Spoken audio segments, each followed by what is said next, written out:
Well, I guess it was just a matter of time, and that amount of time was just 96 days.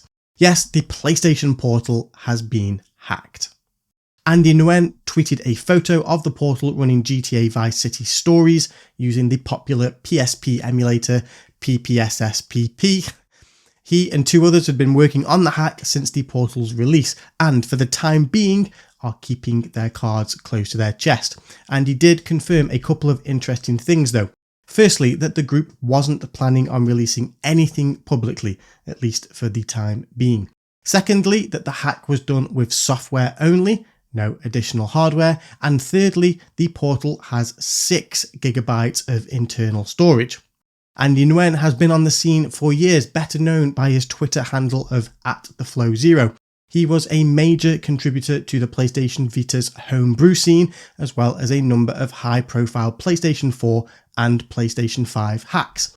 So, what does all this mean for the portal? Well, in truth, probably not that much, and for a few reasons. Firstly, the portal is not a powerful machine, and it doesn't need to be, as it's a streaming only device. It only has to run an Android operating system with Sony's Remote Play software loaded on top. So it needs very little in the way of processing power, memory, graphics and storage. The portal is often compared, wrongly in my opinion, to the likes of the Steam Deck, which when hacked offers a huge variety of emulation choices because of the hardware powering it. At best, I think the portal might be able to run PlayStation 1 and probably N64 and Dreamcast games, and of course anything earlier than that. Secondly, there's the issue of storage. 6 GB is a tiny amount to start with, and a large chunk of that will already be used by the operating system and software. The USB-C port on the back of the portal will only accept a charge connection. It won't even recognise USB-C devices like headphones, so that likely means no easy way of increasing the amount of available storage. And lastly, there's the issue of updates, and this is probably the biggest sticking point. Sony will inevitably release a firmware update or patch in response to this hack, which will automatically be downloaded and installed onto any portals that connect to the PlayStation network. It could well be that in order for this hack to work, once it's publicly released, that you'll need to keep your portal on an older version of the firmware. And since the portal is an online-only streaming device, not allowing it to update itself will essentially render the device useless, at least for its primary function.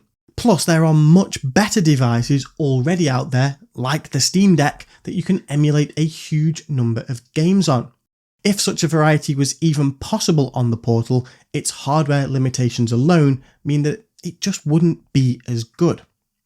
It's still early days, but for me, this hack is a curiosity hack. It's a let's see if it's actually possible hack more so than a groundbreaking set the emulation and homebrew worlds on fire hack. It'll be interesting to see just how it all unfolds and what's actually possible, but unless you have a spare portal that you're willing to keep in the box and not update, I don't think it'll be worth rendering your portal obsolete, at least until more information and perhaps the hack itself is released. One last point though, and this is specifically directed at Sony. However the portal has been hacked, blocking users from being able to access public Wi-Fi or Wi-Fi behind a web-based login screen did not stop this hack from happening. So please, pretty please, with a cherry on top, give us an accessible browser so we can connect to Wi-Fi at hotels, airports, cafes, hospitals, and wherever a login is required, please. Let me know what you think in the comments section below. Do you think that the portal was even worth hacking given its hardware limitations? Could there be other use cases for it outside of streaming? Or do you think that the hack could even unlock the ability to access Sony's cloud gaming service directly? Probably not, but that would be pretty interesting. Thank you for watching, and a special thanks to anybody that has commented, liked, or subscribed. Means a lot.